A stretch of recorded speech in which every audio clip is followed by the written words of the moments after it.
السلام علیکم ناظرین، نیوز ٹونائٹ کے ساتھ میں ہوں آپ کا میزبان شاہ شیراز۔ کوئی مسلمان نماز پڑھتا ہو یا نہیں پڑھتا ہو، روزہ رکھتا ہو یا نہیں رکھتا ہو، مگر اس کے دل میں عشق رسول حضور صلی اللہ علیہ وسلم، اس کے دل میں محبت رسول موجود ہوتی ہے۔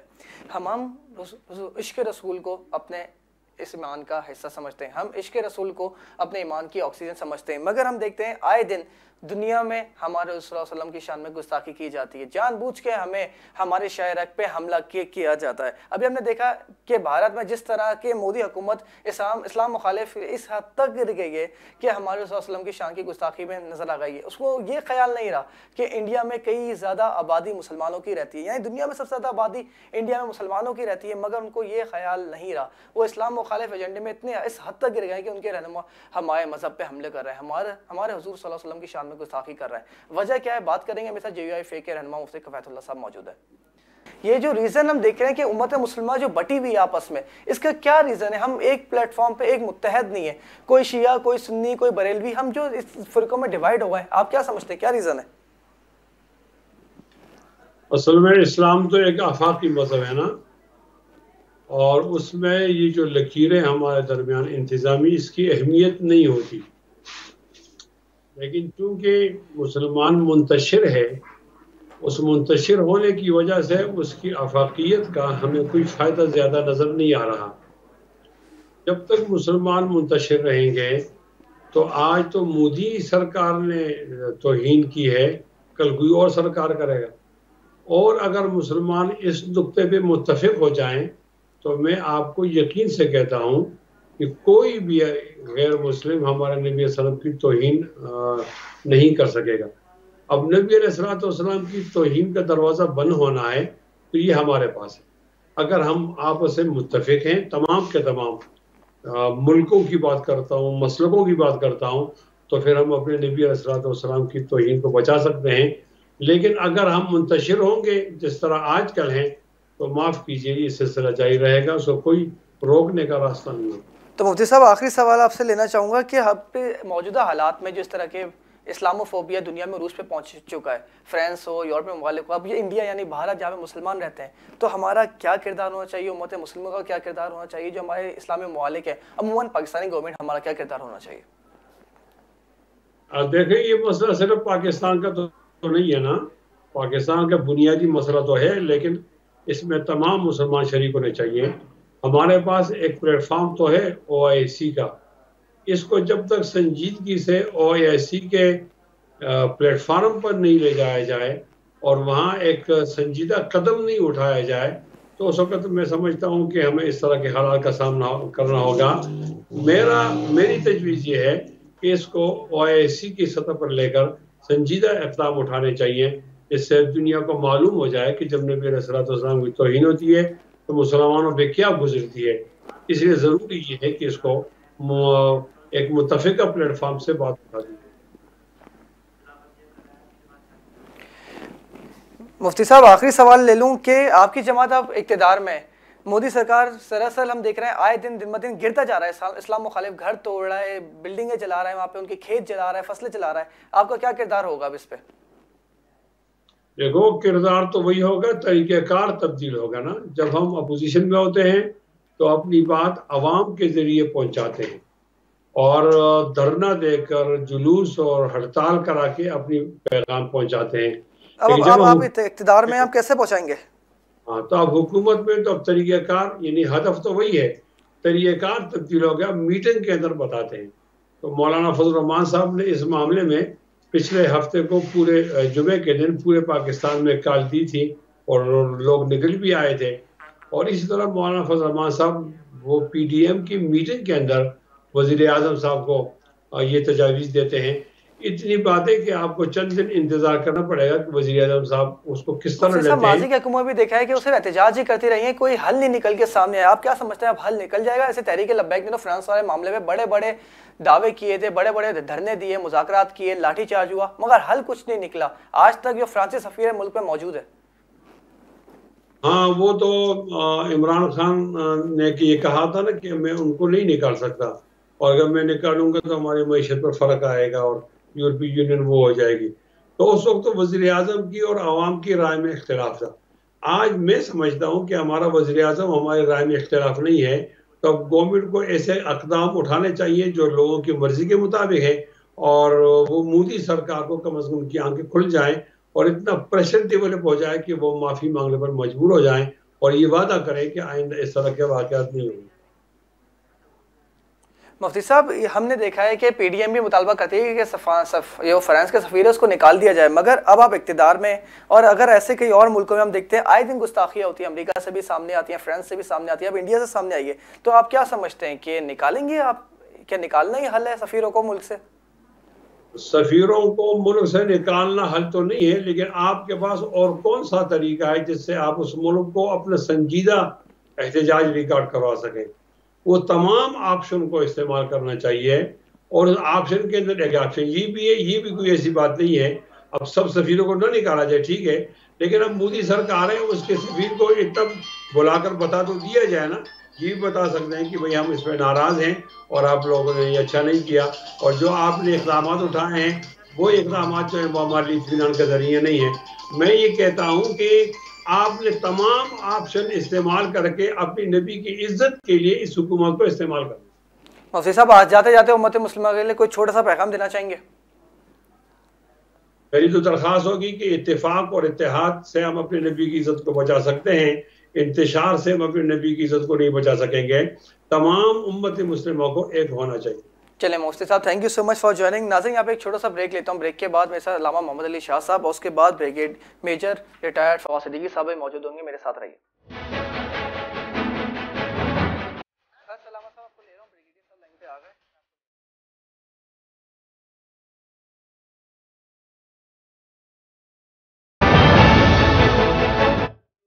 ویلکم بیک ناظرین۔ عمران خان کی حکومت کے خلاف سازش ہوئی یا نہیں ہوئی، اس معاملے میں پاکستان تحریک انصاف کے سربراہ عمران خان صاحب اور D G I S P R آمنے سامنے آ گئے ہیں۔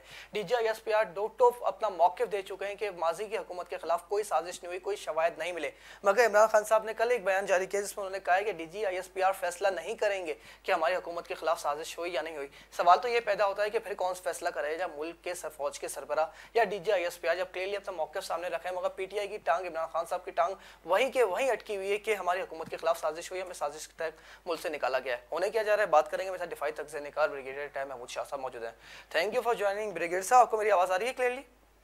یہ آ رہی ہے بالکل۔ بریگیڈیئر صاحب اب جو ہم دیکھ رہے ہیں، جو جس طرح کے بیانات عمران خان صاحب کی جانب سے دیے جا رہے ہیں کہ D G I S P R فیصلہ نہیں کریں گے میری حکومت کے خلاف سازش ہوئی ہے یا نہیں ہوئی، پھر کون فیصلہ کرے گا بریگیڈیئر صاحب؟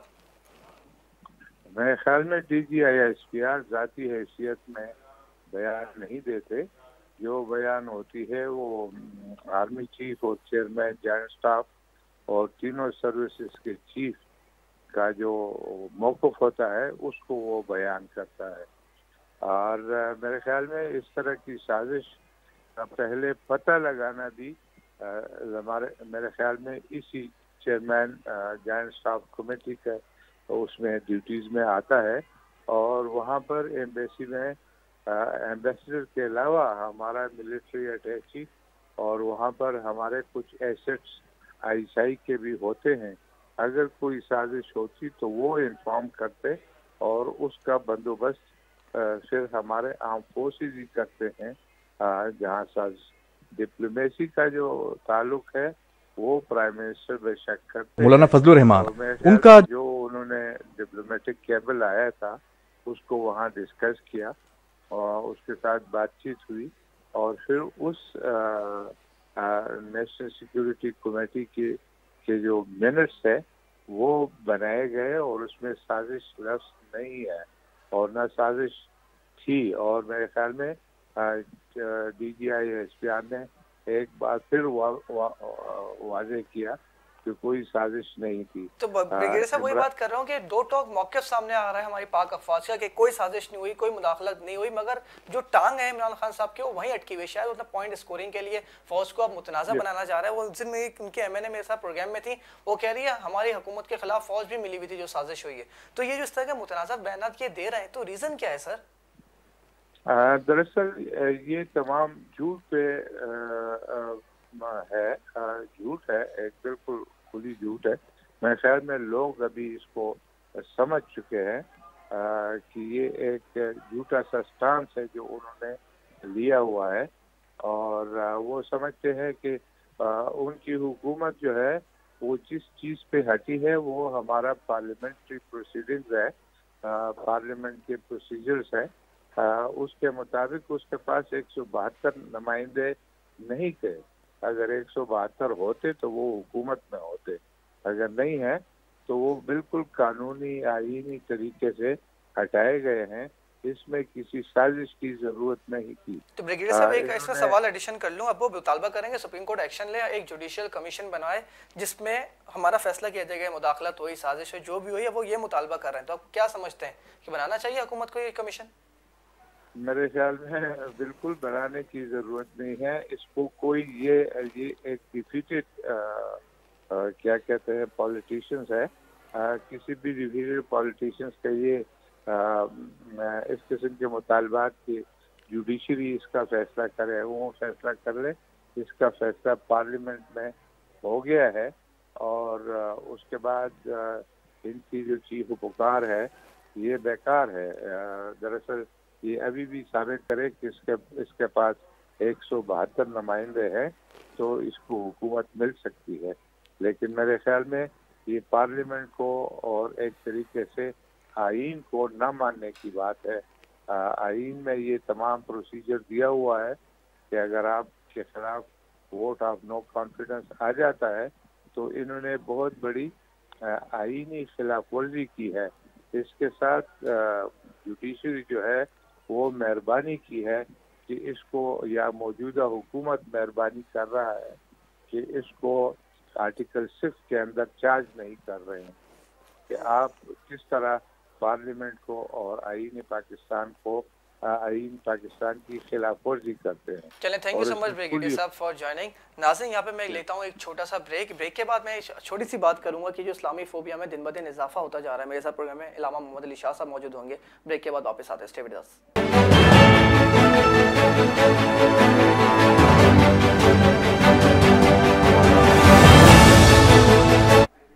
ویلکم بیک ناظرین، ہم دیکھ رہے ہیں کہ آئے دن دنیا بھر میں جو اسلامی فوبیا میں اضافہ ہوتا جا رہا ہے، اس کا کیا ریزن ہے، بات کریں گے۔ میرے ساتھ مذہبی اسکالر مفتی محمد علی شاہ صاحب موجود ہیں، تھینک یو فار جوائننگ۔ علامہ صاحب، یہ جو ریزن ہم دیکھ رہے ہیں کہ دن بدن جو اسلامی فوبیا میں اضافہ ہوتا جا رہا ہے، آپ کے نزدیک اس کا کیا ریزن ہے؟ بسم اللہ الرحمن الرحیم۔ ایک تو آپ دیکھ رہے ہیں ماشاءاللہ پوری دنیا میں، خاص طور پہ یورپ میں تیزی سے پھیلنے والا مذہب اسلام ہے، اسلام کی حقانیت ہے، اور ہمارے اسلاف مورخین لکھ گئے کہ یہ جو صدی ہے یہ غلبہ اسلام کی صدی ہے، تو اسلام کا یورپ میں تیزی سے پھیلنے والا۔ اسی طرح ہند میں اگر ہم دیکھیں تو شیخ الاسلام عطائے رسول خواجہ غریب نواز رحمۃ اللہ علیہ جیسی ہستی موجود ہیں، اور ان کی کرامات کے ہندو سکھ وہاں پر جو ہے آ کر فیضیاب ہو رہے ہیں، اور اسلام کئی ہندو کئی مذاہب اسلام سے متاثر ہو کر اسلام کے آغوش میں آ رہے ہیں، اسلام کو قبول کر رہے ہیں۔ تو ایک تو سب سے بڑی وجہ کیا ہے کہ اسلام کے خلاف ہونے والی سازشیں، جبکہ معاذ اللہ مسلمانوں کو انتہا پسند کہا جاتا رہا، مگر اب آپ کے سامنے اس وقت انڈیا کی مثال آپ لے لیں، وہاں مسلمانوں پہ نہیں سکھوں پہ بھی ظلم ہو رہا ہے۔ ہمارا المیہ ہے، ہماری بدقسمتی ہے کہ اس وقت انڈیا میں جے پی جی کے ترجمان نے پورے اقوام عالم کا امن تباہ کر دیا ہے، اور انتہا پسندی، شدت پسندی اس وقت ہندوؤں میں، خاص طور پہ انڈیا میں عروج پر ہے، مسلمانوں پر ظلم ہو رہا ہے۔ بابری مسجد کا معاملہ آپ کے سامنے ہے، حجاب والا واقعہ آپ کے سامنے سے گزرا، اس تو اللہ تعالیٰ اپنا رحم و کرم فرمائے، اپنا فضل فرمائے۔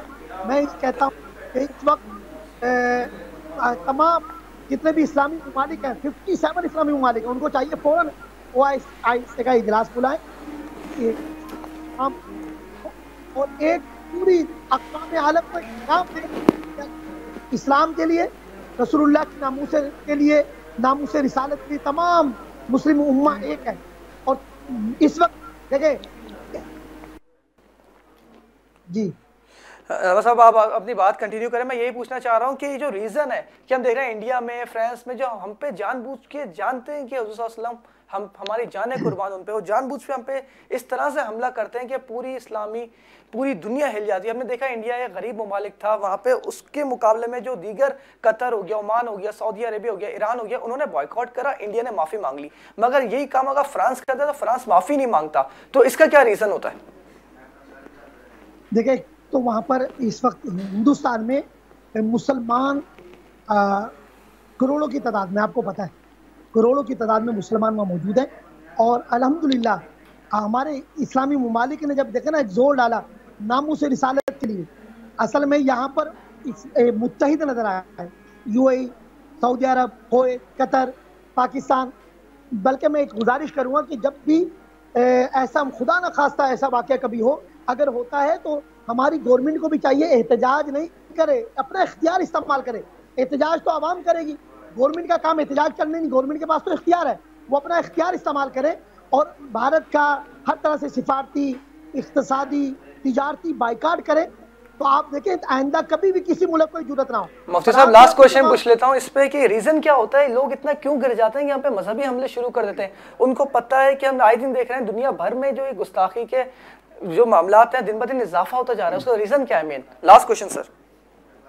اصل میں یہ ہے کہ کچھ لوگ تو اپنی چاہتے ہیں کہ معاذ اللہ اپنی شہرت کے لیے، جھوٹی شہرت کے لیے، اور خاص طور پر یہ بھی ہے کہ مسلمانوں کا بڑھتا ہوا، مسلمانوں کا عروج، اسلامی فوبیا آپ جو دیکھ رہے ہیں اس وقت، اسلام کے خلاف لوگ سازش کرتے ہیں معاذ اللہ تاکہ مسلمانوں ایسا کام کریں کہ مسلمان شدت پسندی پہ آئیں.